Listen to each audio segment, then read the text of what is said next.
On va d'abord montrer la formule rang de U plus V inférieur ou égal à rang de U plus rang de V. Donc, le rang d'une application linéaire, c'est la dimension de l'image. Donc, commençons par regarder image de U plus V.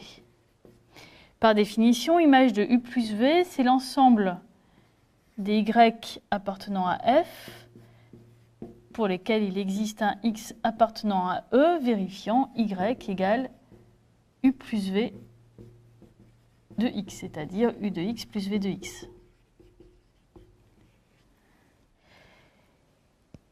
C'est inclus dans image de U plus image de V, qui est par définition l'ensemble des Y appartenant à F pour lesquels il existe X appartenant à E, il existe X' appartenant à E, tel que Y égale U de X plus V de X'. Donc on a un sous-espace vectoriel qui est inclus dans un autre sous-espace vectoriel. Ça implique que la dimension de l'image de U plus V est inférieure ou égale à la dimension de l'image de U plus l'image de V. Dimension de l'image de U plus V, c'est exactement rang de U plus V. Et ici, on a la dimension d'une somme d'espaces vectoriels. Alors ça, on sait calculer, on a une formule. Dimension de image de U plus image de V, c'est dimension de image de U plus dimension de image de V moins la dimension de l'intersection des deux espaces. Donc, intersection de image de U et image de V. Alors évidemment, cette dimension, c'est un entier naturel, c'est positif ou nul, donc c'est plus petit que la somme, la formule qu'on a obtenue ici est plus petite que la dimension de l'image de U plus la dimension de l'image de V. C'est-à-dire exactement rang de U plus rang de V.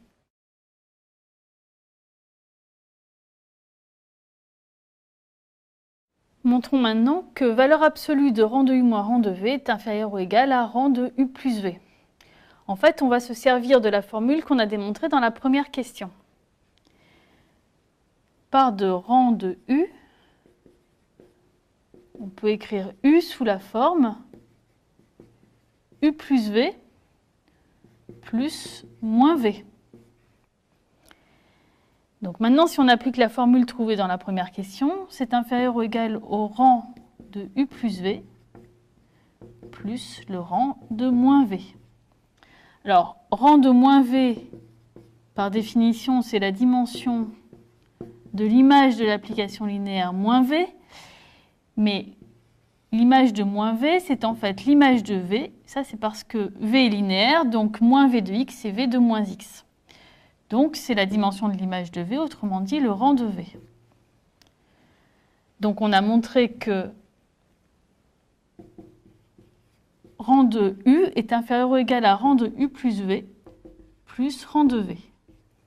Maintenant, si on passe rang de V de l'autre côté, on obtient que rang de U moins rang de V est inférieur ou égal à rang de U plus V.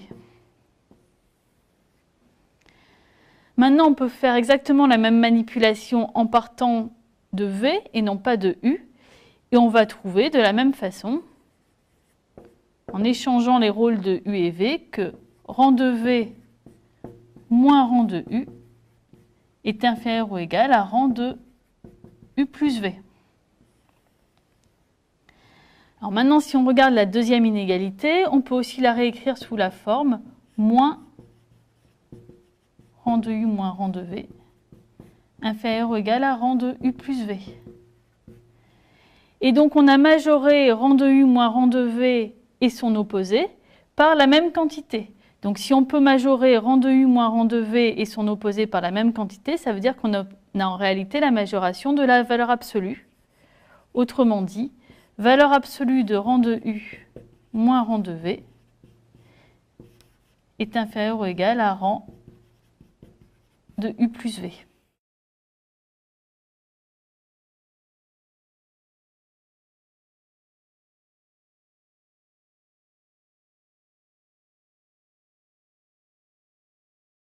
On peut aussi montrer la formule suivante.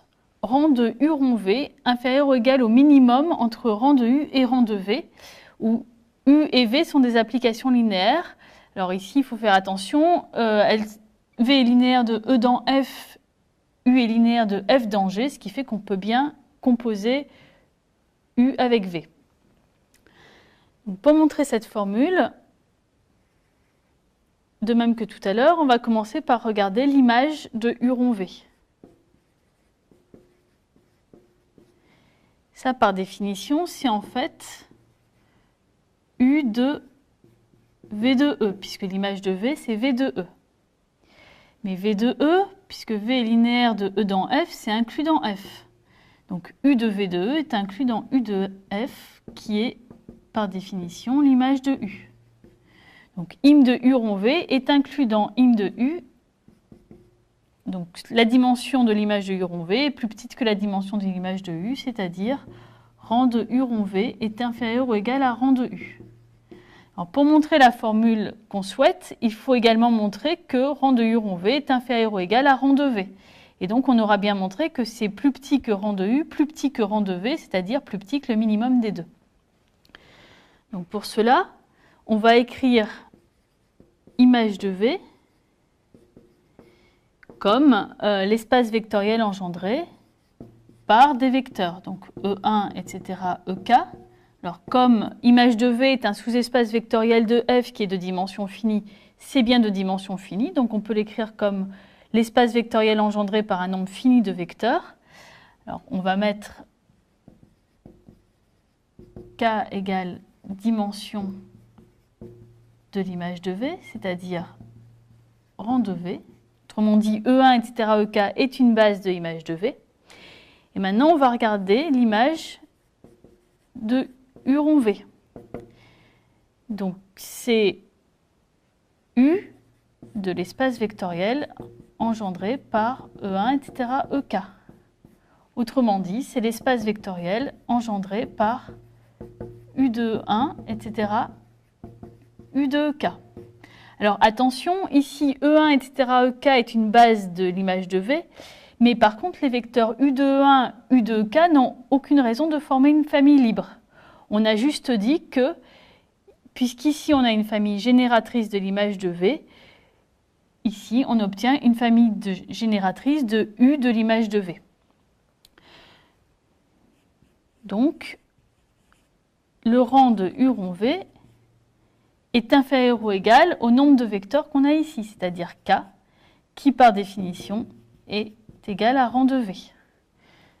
On avait déjà montré rang de U rond V plus petit que rang de U, on vient de montrer rang de U rond V plus petit que rang de V, donc finalement, rang de U rond V est bien plus petit que le minimum de rang de U et rang de V.